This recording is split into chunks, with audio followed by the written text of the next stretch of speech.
at Spec Ops: The Line is the story of three soldiers. You play as Captain Martin Walker, leader of a Delta Recon squad who's sent into Dubai after the city's been ravaged by these cataclysmic sandstorms. You're looking for Colonel John Conrad, the commander of the damned 33rd, who went in to help evacuate the city.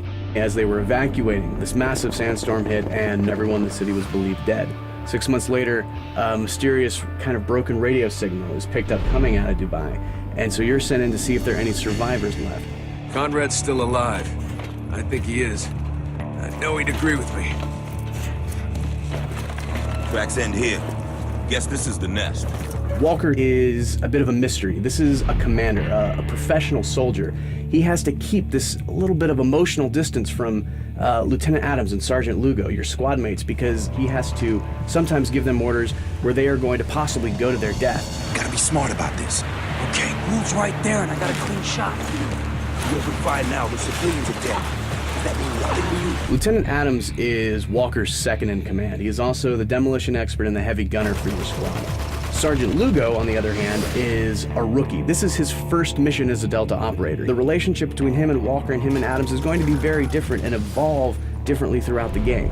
Christ, these soldiers were massacred. Nah. Look how they're lined up. This was an execution. Colonel John Conrad is, in many ways, this larger-than-life soldier. This is a man who is both a brilliant strategist, but also the best example of a soldier that he can possibly be. Cover me! I'm reloading! The characters in Spec Ops are not static. These are not going to be the same people that you meet at the beginning of the game by the time you reach the end of the game. Begin.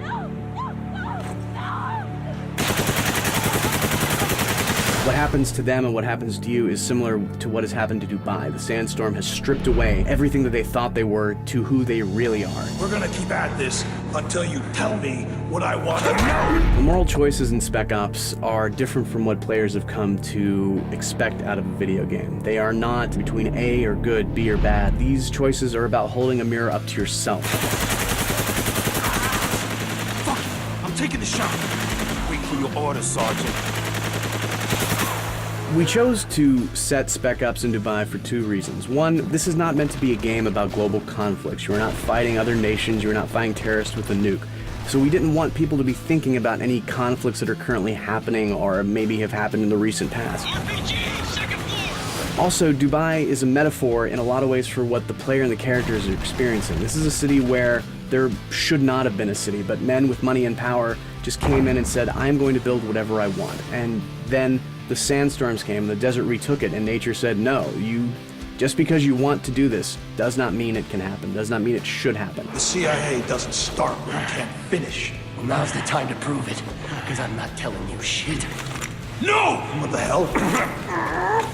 The inspiration that we had was not necessarily to recreate a character from a movie or a book that necessarily people liked, but instead to create real characters that felt like they were actual people, soldiers that were with you on this journey and not just tools that you were giving orders to and commanding around a battlefield.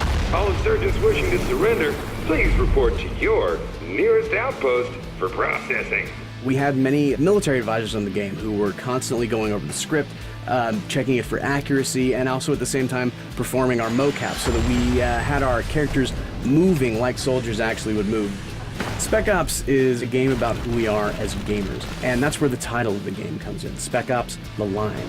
That line between expectation and reality. Who these soldiers think they are and who they actually are. Who we as gamers think we are when we choose a game, and ultimately who we actually are as we play that game.